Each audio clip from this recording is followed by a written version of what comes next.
Hello, everyone. Before we get into today's episode, I wanted to let you know that our own event, Candid Commerce, is coming to London on February 12th. This is the second time that we do an own event. We did the first one in Amsterdam in September. And this event, the idea is that it brings the spirit and tone of the show to real life. There'll be 4 panels about marketing, e-commerce, retail media, and leadership with senior executives from the likes of L'Oreal, Mars, Lidl, Unilever, Ocado, General Mills, and more. So if you're a director or above, FMCG or retail executive, because this event is exclusively for this crowd and you'd like to join in, please follow the link below to RSVP. There's not many places available, so I can't guarantee that you'll get in, but we look forward to seeing you there. And if you can't come, do stay tuned on our LinkedIn page, or you can contact us directly for more events that will come up very, very soon. And now, here's today's episode.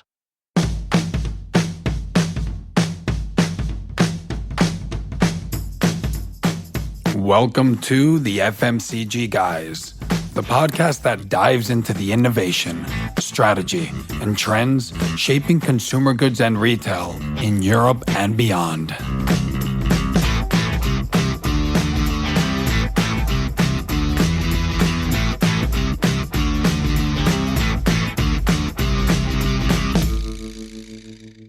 Welcome to the FMCG Guys podcast. I'm Daniel Torres and joined by my co-host Efrain Rosario. Hey Efrain, how are you? I'm good, Daniel. Nice to be with you as always. Fantastic. Thanks for tuning in again. And we're now over 200 episodes in. So thanks again for all your support. Remember, you can go into our website or your favorite podcast platform to entertain yourself and be educated with some of the industry's top voices. And we have now also reached 18,000 LinkedIn followers. So excited to continue this journey with interviews like today's. And Efrain, I have a question for you. In your career, traditionally, how have you worked on your leadership and self-development? So I think it's a combination of things. So me personally, I've found that I've done some of that through being able to pursue stretch assignments. So either in terms of a new function or a skill that I'm looking to build. And that's usually been combined with some form of, let's call it more classroom oriented type of skill building. So whether that's something that, is within your own company or is something that you pursue either through your business school or through just, there's no shortage of places to go and build new skills. So to me, I think it's been a combination of those two things, a little bit of on the job, while at the same time supplementing that with classroom training and external experiences, let's say. Yeah, and I think that more and more we're seeing, and probably like social media is enabling that, we're seeing like leaders out there in the industry that are giving also insights about their leadership style, how to improve certain things, as well as like the typical business topics, no? So I think we're in an interesting moment in that regard. Well, absolutely. And I think part of it is just being externally curious, right? So I think, the more you can do in terms of being exposed to new experiences, both within your own company, but also outside, the better off you'll be. Yeah. So I think that our guest kind of fits the bill of what we're saying, because he's a senior business leader, but at the same time, he does go out of his way to share knowledge about his leadership learnings. He's even written a book about it.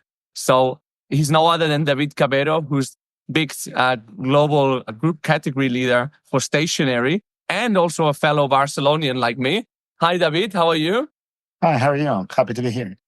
Great to have you. Great to have you. I have to say, not only a fellow Barcelonian, but you actually went to the high school in front of my high school. I don't know if you remember when we first spoke that I'd mentioned that. Exactly. Yeah. So quite a close career, right?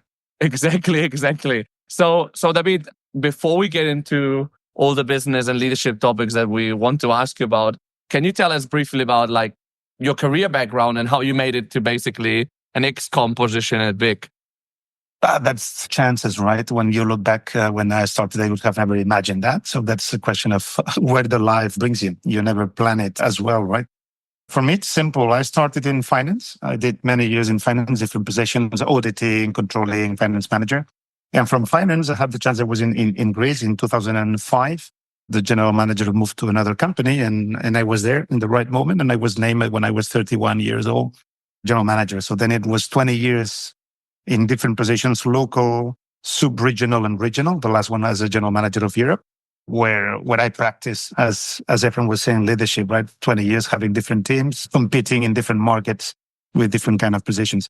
And the last work job, the one that I'm today, it's more strategic marketing. So it's a nice combination because most of the time people that are finance.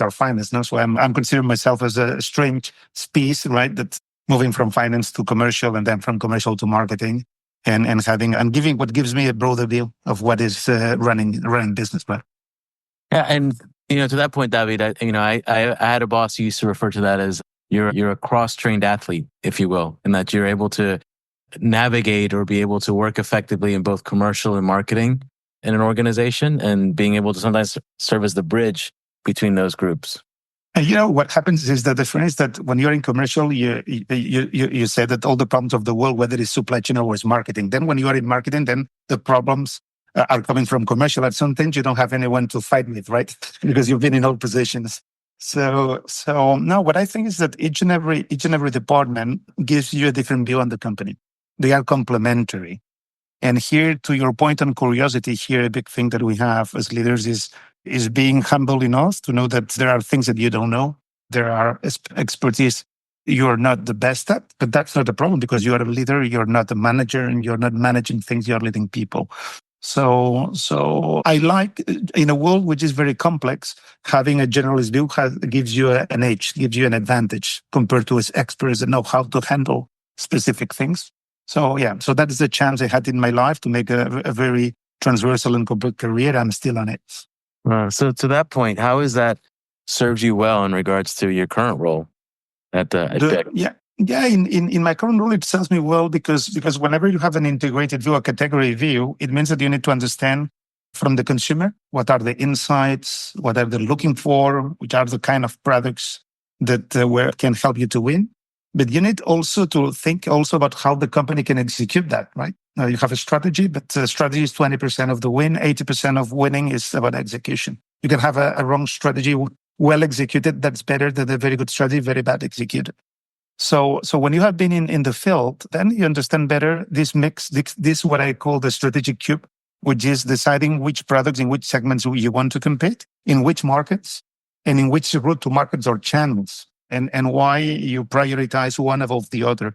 So when you have done that job in several countries, some where your brand is strong, some others where your brand is less strong, some ones your competition plays through global players, other local, but then you have a much bigger set of combinations that you have. You know how it works in specific moments and specific situations or market situations, and it's easier for you to understand and to define how to play globally, sometimes with geolocalized strategies, and some other times with a global view on which channels to penetrate, which products or consumers to attack, right?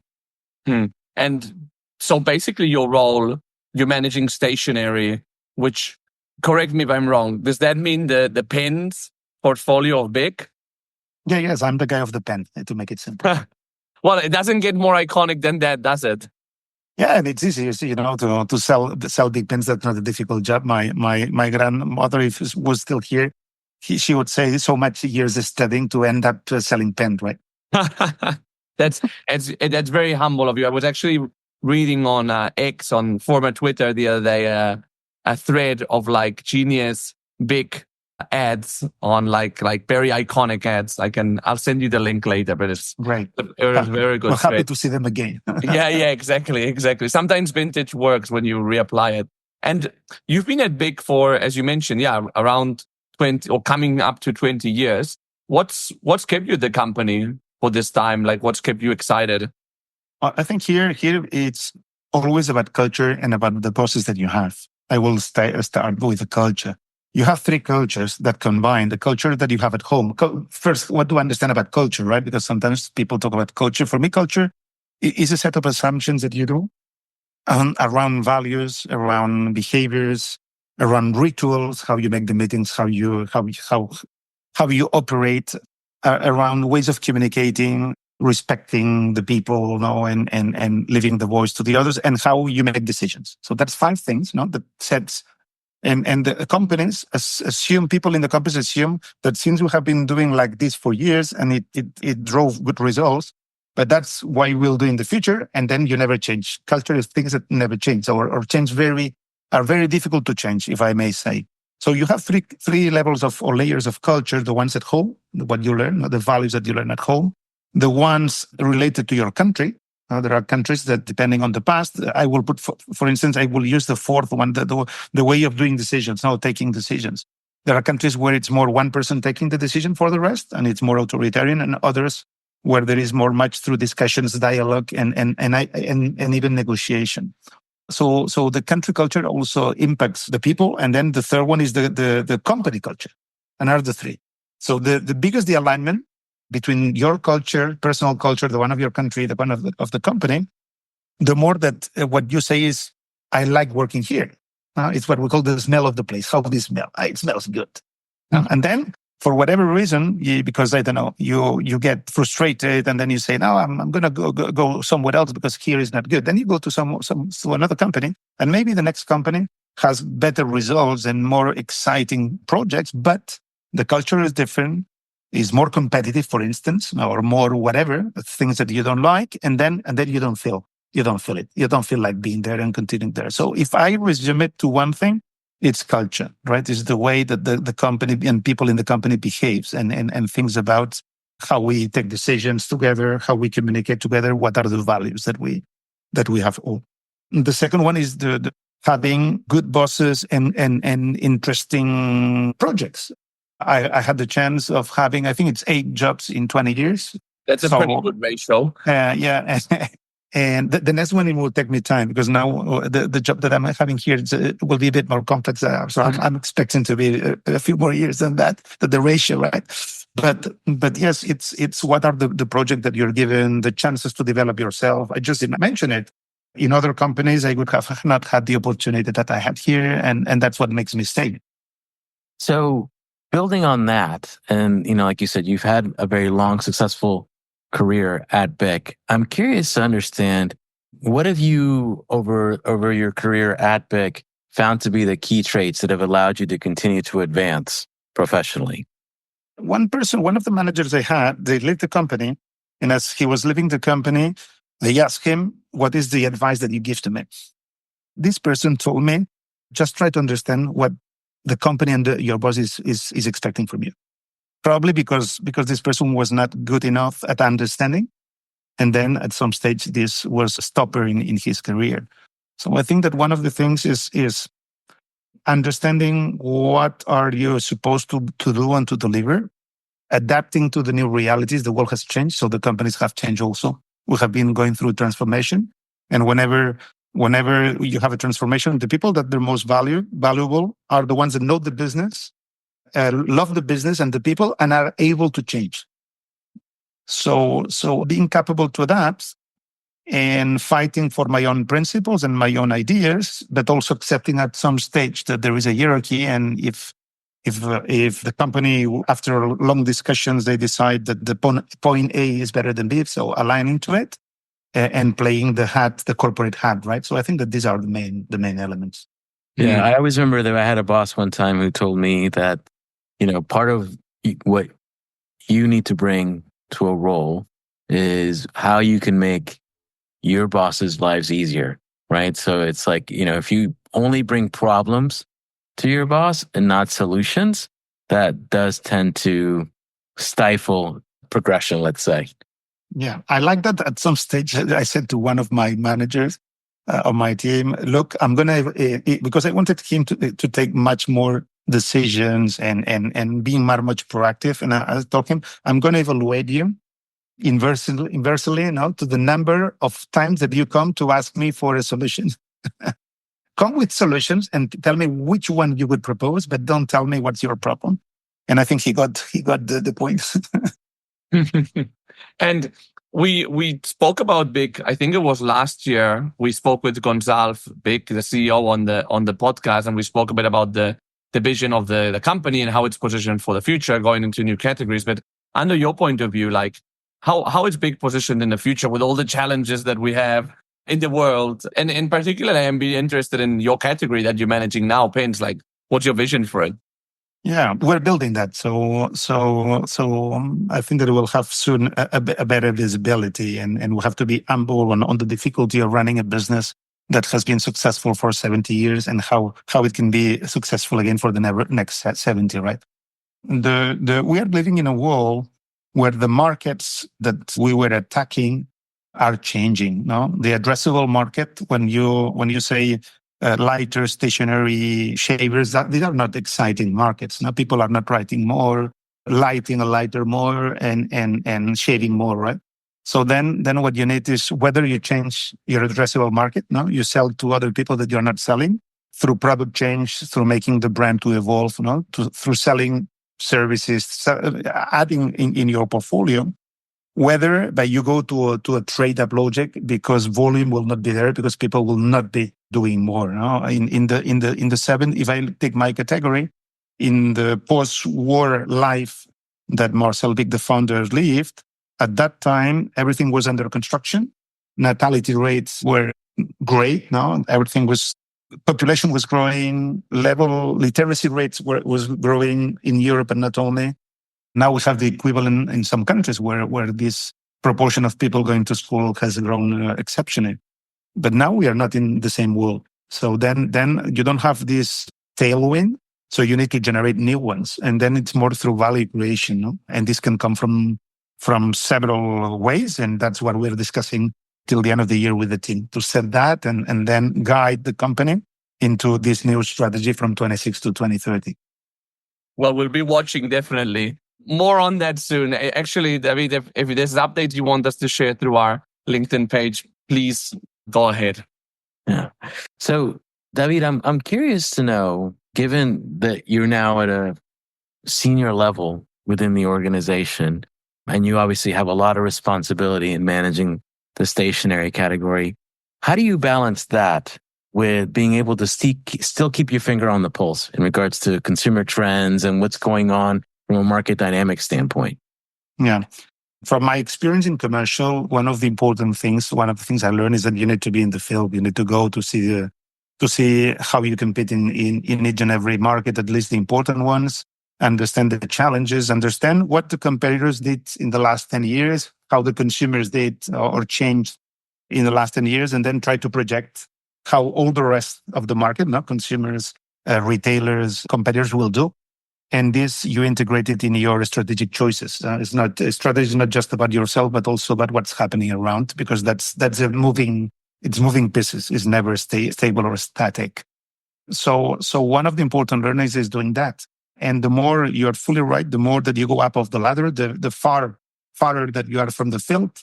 And the risk is that because you learned something 10 years ago when you were a general manager or 15 years ago of Iberia, you believe that competition, products, and your teams are still there, right? And then you give the wrong advice, or even you push on the wrong direction. Mm. So keeping that momentum, meeting the teams, going into the different regions with my team, making market visits, going to the factories, and then making the discussion just after. So I always start with a market visit. If there is a factory visit, and then once that you know what are the opportunities, the challenges, both in the market, like in your house, inside, but then you are ready to make these discussions around strategy and decision making.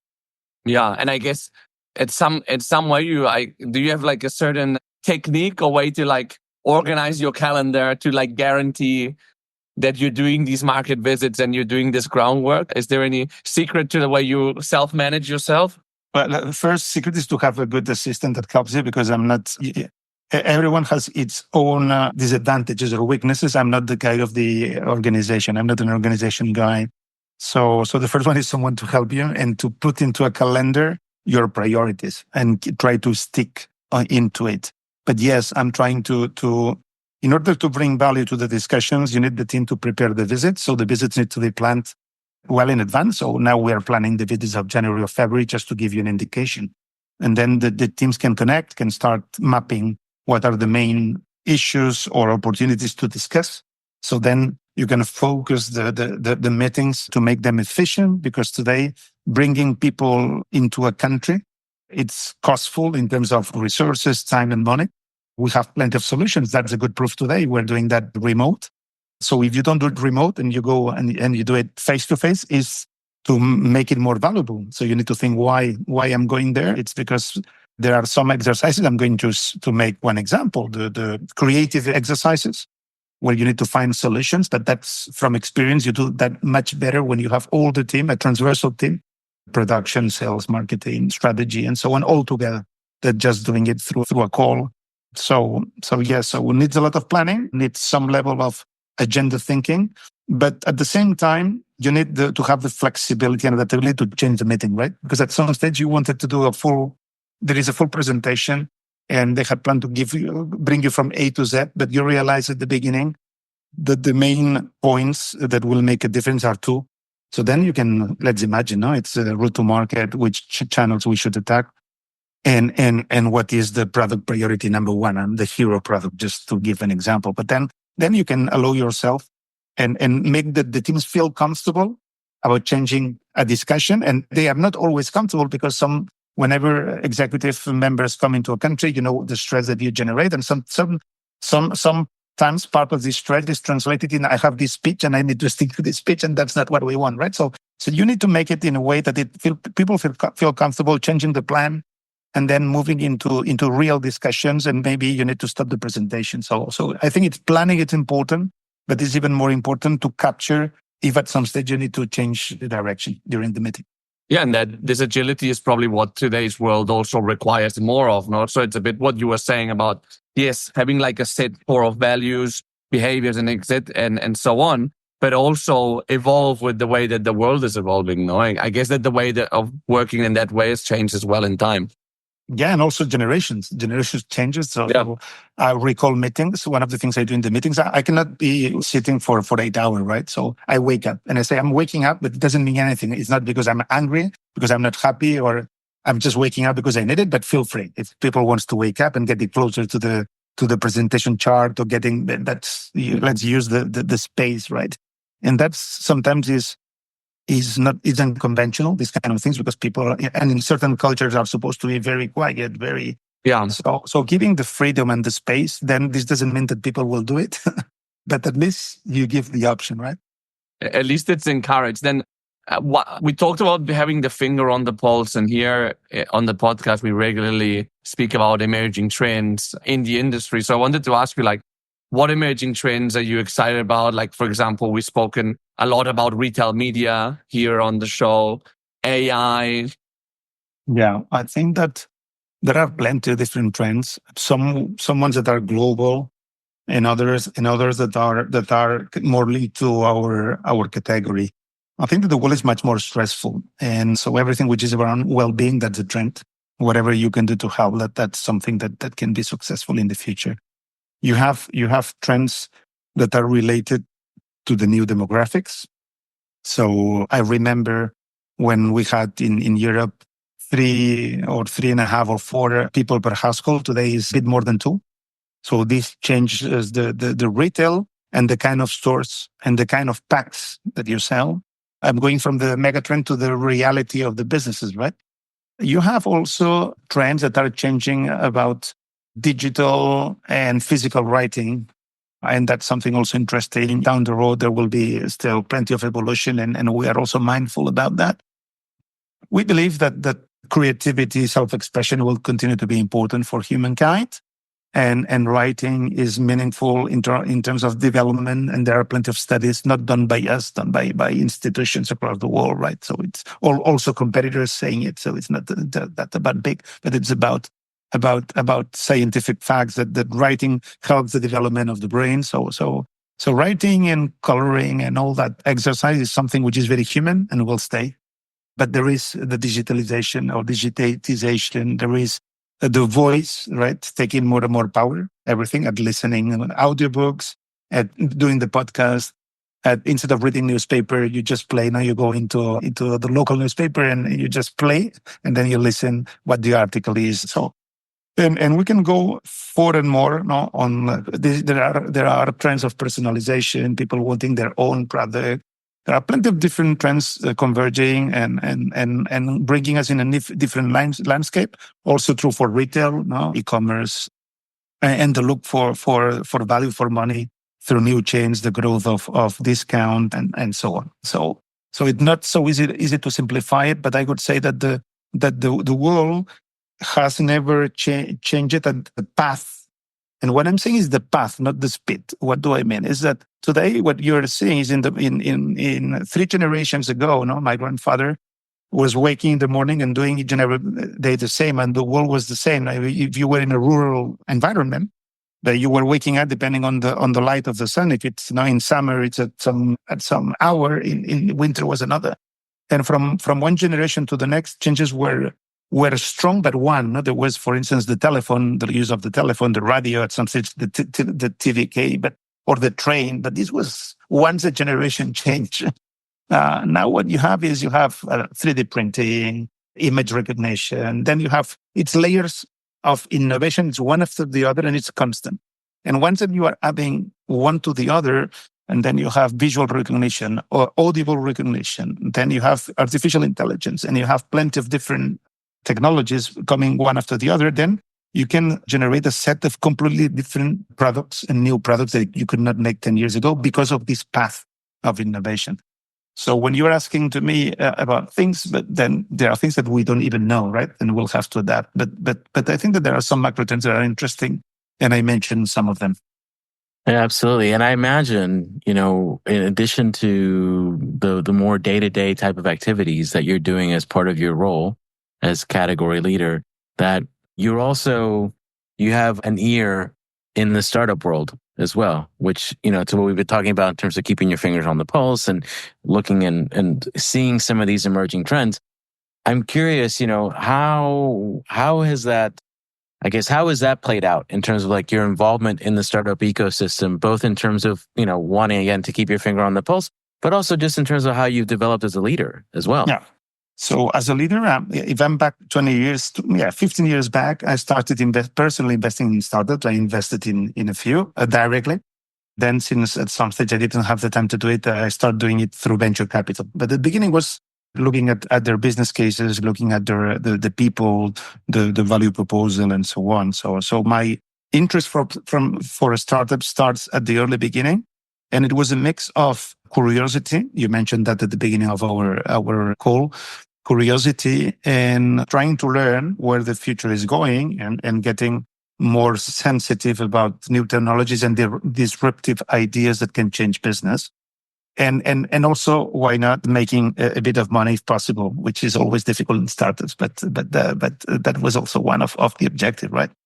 So that was at the beginning. Now that I see it more, how startups can help us to improve our business and our results over time, whether through getting innovation, new technologies, or getting new business model and changing and making our company to evolve.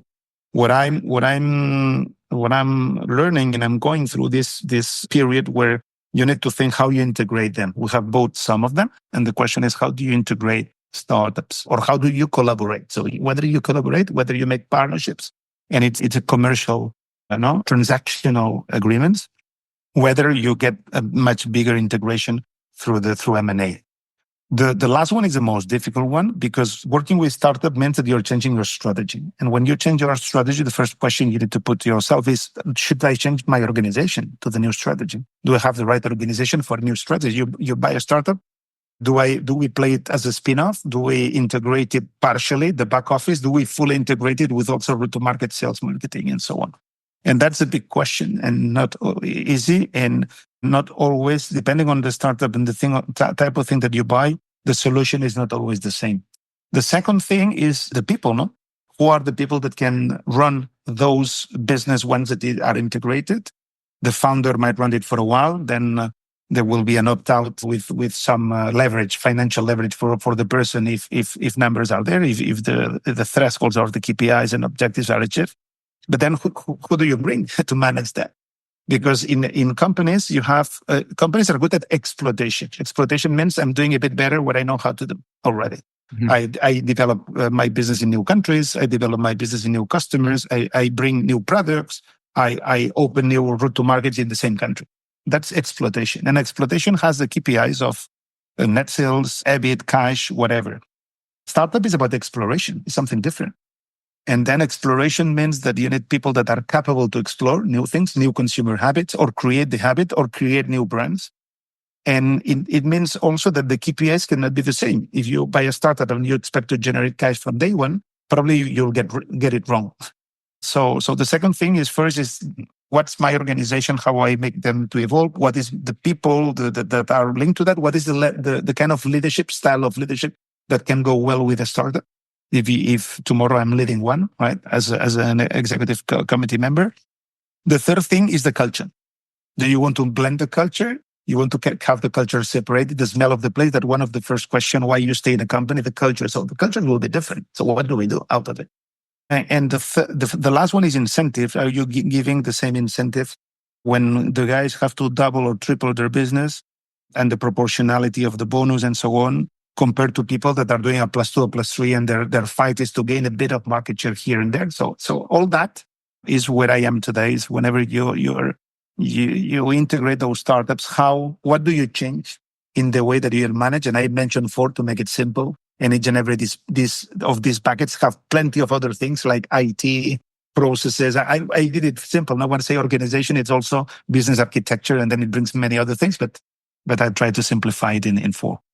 So quick follow-up. You mentioned that, you started kind of it personally researching and investigating startups, and then you went the VC route. Is there, I guess, now that you're looking at it, not just from a personal standpoint, but also professionally, how do you stay connected to that startup environment? Or is there a piece of advice you can give to other brands in terms of how do they get connected to those startups? Look, it is very difficult to be connected personally, as I did in the past, because it's time consuming. You need to be very disciplined. That's not simple. In terms of as a corporation, as a member of a corporation, that's easier. But then you need to go into more the logic of corporate venturing, right? So finding middle players that can find the startups that are related to your business, that could fit your business. So here, if you want to go in that direction, then the way is to get companies that will filter and will map the world to find technologies or business cases or business models that could interest you. That's the way. You cannot do it. I think is not doing it by yourself with a team. That's not very efficient. So you do it with companies that are organized to do it for many other businesses. So it's about corporate venturing, and there are many solutions. So I think that's the way. Mm-hmm. Yeah, absolutely. Somebody like a Plug and Play, for example, or like you said, there's plenty of other companies out there to do that. Provide that service to brands in terms of, like you said, making doing that curation. Let's say. Yeah. Interesting. Well, maybe I should do that on the side every now and then. But wanted to ask you as well, David, one that I'm looking forward to around leadership. And you actually wrote a book called Deciding in Times of War and Peace. What's the book about? What led you to write the book? What's it about? The book is about people believe that deciding is a logic process, and it is not. So because we lived in the 21st century, after the illustration, after all the logic thinkers and philosophers, right? Descartes and so on. All our studies are very logic, are very Cartesian, are very, very structured. Industrial Revolution, Darwin, all this is scientific method. And then we believe that when you have a problem, you just analyze it and you get the solution. And the corporate life tells you that decisions is more about politics, emotions, and culture, right? And then people, whether they decide in a non-logic manner, but emotional because of personal interest, that's politics. Whether because of emotions, fear, because they visualize the consequences of the decision that they believe that they should take, or culture. No, we have never done that before. Let's not change the history, right? And so the book goes into that, into the emotional part, into how everything which is not the logic impacts the way that you take decisions. The objective is help everyone, is share thoughts to help everyone to get to better decision making, because I really believe that in life, success is about having luck and deciding better. So luck, you cannot manage it. So let's just wait. You have to be there. You have to decide better to have a bit to have the chance of that luck comes while you are working, as Picasso was saying. Now, each time that luck came is because I was working. I never got me my luck when I was sleeping. So then what you can work on is not on luck, but you can work on improving your capacity to take the right decision. So the book is around that. Mm-hmm. Is there any spoiler you can give? Any like key takeaway that you can share about the book? Yeah, there are several. One is what I just said, the weight of the emotions and trying to understand. Then you need to balance them and find ways that the emotions are there because you cannot eliminate, but you are conscious that you are going under an emotional thinking. Another one is the importance of who decides. It is you delegate. What means delegation? Because delegation is about giving the right to others to take the decision, but assuming the consequence and assuming the decision is not just saying, I delegated, but he did it wrong, right? As a manager, I'm thinking. We integrate the concept of short-term, long-term, what we call the easy wrong and the hard right. Easy wrong is things that are the easiest for the short term, but they are wrong. The hard are the decisions that they have a cost and are not easy to take, but they are the right ones. And I'm also integrating there a bit of the process of doing it. But for me, again, the process is the less important because there are plenty of books talking about the process. Here is more about how you feel and how you go through your decisions and generating self-awareness. So people then can integrate more the way that they are or the way that they decide. So then through self-awareness, you can take better decisions in the future. So yeah, there is a few advices there. So David, this has been a very insightful conversation. Lots of great takeaways, not just from the book, but just in terms of like all your experiences, both at BIC, but also in terms of your startup exposure as well. We have one final question for you. And this is a question that we ask all of our guests, and it requires you to step into our time machine and go back in time to the very beginning of your career. And if you could give David, at that point in life, at the beginning of your career, one piece of advice from everything you've learned thus far, what would it be? Yeah, first, I'm going to repeat one advice that my father gave me. And that's at least 30 years ago. It's in your first job, don't take a job where you are well paid, but take a job where you can learn and you can grow, you can develop your skills. So that was the one that I'm passing also to the rest. I think that he was right. The second one is be curious, right? Be curious. Don't think about linear career. Be curious and opportunistic. Yeah, and sometimes there are moments that you can shift your career, and it's good that you do it. And the third one is be very, how do I say, be coherent with your values and your choices. There are times where it has happened in my career that I was in fully disagreement on a decision.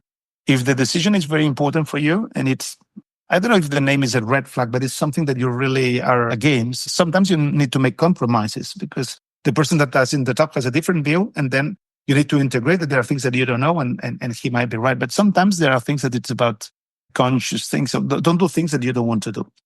And what I realized is that whenever you learn how to communicate them, explain them, and getting good at influencing, the company will do something that is wrong if there is someone raising the bar. Sometimes we do just things wrong because we're not conscious about. You see what I mean? So my third advice is just if there are things that are really important for you, you need to fight for that. And it happened one or two times in my career. And at the end, the company where I have been working in 3 companies, so that's across my career, the main one in BIC, the main part in BIC.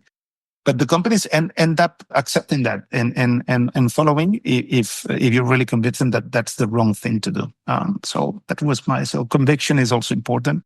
That this doesn't mean being stubborn and stuck for whatever is for the main thing, right? And I think that that's something that comes with experience as well, that you learn more what you like. And especially I think you learn what you don't like or like what doesn't fall in line with your values. I think it's also like it's very different the way that you see things or how clear you see things when you're 25 or when you're like me in your 30s, right?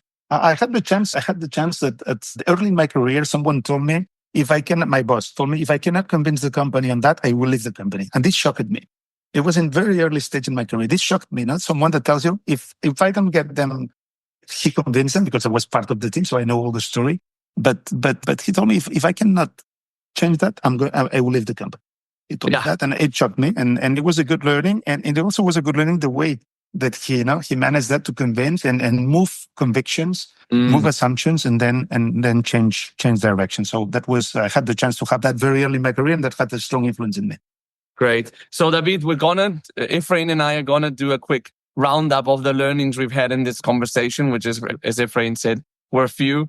First, what I would say is that I wasn't aware that you actually moved to Greece when you were in your late 20s, early 30s, which I think was very interesting. And that's not something you mentioned as key to your career, but I think that sometimes taking these brave moves of like relocating to a completely different country are the type of things that actually push people forward. What else? Yeah, and it was during, I arrived just before the crisis. So I lived the Greek crisis, which meant 27% of decrease in GDP. And that's something that is difficult to imagine if you don't live it. In Spain, the worst moment, I think it was through 2-3 years, was 7%. So 27 was something really huge. And I was general manager at the time, was my first position. I was 31 years old when I started understanding that things will not go in the right direction. So that was a strong learning. Sometimes it doesn't help because then you get crushed in a moment where you're not ready. Sometimes it helps you because, as the song says, what doesn't kill you get you stronger. It was more this case for me, but it could have gone both ways. So that was a strong experience in my career, early in my career. Yeah, I also really liked when you mentioned, in your role as category leader, you have to provide this strategic category view. And I specifically liked when you said 80% of winning is execution, which is that, yes, we do want to be consumer driven, but at the same time, we have to have that execution focus as well. So I think that's a very valuable lesson for brand leaders to have in mind as well. Daniel, what else stuck out for you? Yeah, a few things. So I think that like being aware that the addressable market is changing, I think that a lot of FMCGs should think about that, because it's true. A lot of FMCGs, a lot of the brands we know today did grow in that like post-war type of context where things were under construction, the birth rates were high, etc., and really like change that mindset towards value creation in a lot of different ways. I think that's a very important message. Yeah, and I like again how David, how you phrased it, which is it's about creating your own tailwinds in a way, which is that there are times when you kind of have to make it happen, and that's a pivotal moment in a brand leader's career when they're faced with that situation, for sure. Yeah, I think I also liked that when we asked them about new trends. I mentioned retail media and AI, and I think David, you did an interesting job, like actually bringing up some different points, like the focus on well-being, new households, creativity and self-expression, personalization. Like these things are actually like probably the trends, the big, deeper societal ones that we should pay a lot of attention to. I think that retail media and AI are a way of targeting them. Yeah, I would say that's how I interpret it as well, which is they're a means to an end, AI and things like retail media. But the trends, again, from a consumer focus, are the things that David, that you mentioned as we were chatting. To me, the other thing that I thought was really, really interesting, and this is when we started talking about your book, which I wouldn't, we'll have to make sure that we drop the book name and we'll leave the it show notes. Yeah. It is this whole premise of, like you said, we tend to assume decision-making is very rational and very logical, and recognizing and understanding the role of emotion in driving decision-making, I think is something that, particularly in a professional environment, we should remind ourselves of as well, because we think of it when we're outside of the work. We think about it when we're talking about consumers, but ultimately in a professional environment, emotion also has a role to play. Yeah, like, and I think that going back to the culture piece as well, which I think is very interesting of how we put it as well. I think it's being aware of the type of people you're working with, and then like weighing the factual and the emotional side is like super, like it's the EQ and IQ part, that like that getting that balance right is like so important. I think we'll all be a conveyor about that. Fantastic. Well, thanks, Efrain, for your takeaways. And David, thanks. I'm glad we finally made it. Happy to be there. Excellent. Well, thanks to our audience for tuning in. Remember to leave us a review if you've enjoyed the show, and we'll see you in the next episode of the FMCG Guys every Wednesday and every Saturday.